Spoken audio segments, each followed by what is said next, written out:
In this lesson, I'm going to go over the anatomy of a linear equation in slope-intercept form in preparation for linear regression in statistics. If you've ever taken an algebra class, you might recognize a linear equation in slope-intercept form as y equals mx plus b. In statistics, you're going to be seeing a linear equation in this form when we want to model data. So it's important to understand basically the breakdown of this equation. M represents the slope or average rate of change, and this can be found by using 2 points where you subtract the y values over subtracted x values when you have 2 points, x1, y1, x2, y2. And b represents the y-intercept. The y-intercept is where the line crosses the y-axis. Not so hard, right? In statistics, you might recognize this equation incognito. It may look a little different, but it's actually the same thing. So depending on your textbook or your calculator or whatever, it may look something like this, where they use b naught for the y-intercept and b1 for the slope. So this b sub 0 is called b naught, and that's the y-intercept, and b1 is the slope or average rate of change. In your calculator, it might be seen as using a and b or b and a, depending, but they all mean the same thing. The number with x is the average rate of change, and the constant is the y-intercept. You might recognize the y-intercept stated as the initial value, depending on the type of problem that you're dealing with. I have a practical example here of where linear equations are used. Sketch the graph of the situation where you pay someone to do a job and they charge $10 to book the job and then $20 per hour. So you might be able to kind of figure out where these pieces might go if we were to write an equation. But I want to show you the picture representation of this first before we write an equation.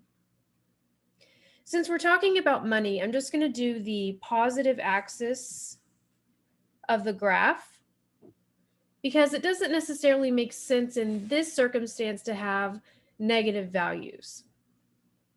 And then on the x-axis, I'm going to go by ones. Try to get it as even as possible, but it doesn't have to be perfect. And then on the y-axis, I'm going to go by tens. You might be wondering why I did that. And this is going to play into statistics. You want to use a scale that makes sense to your problem.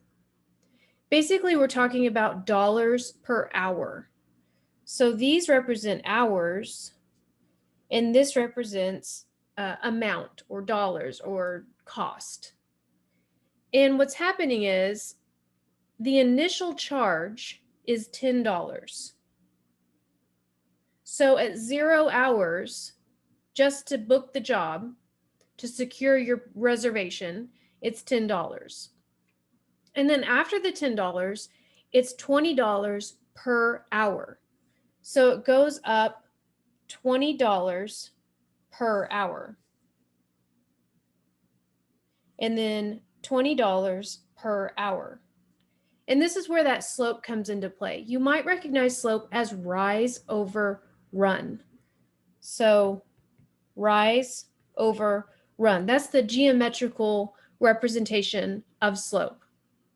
So we went up $20 per hour, up $20 per hour.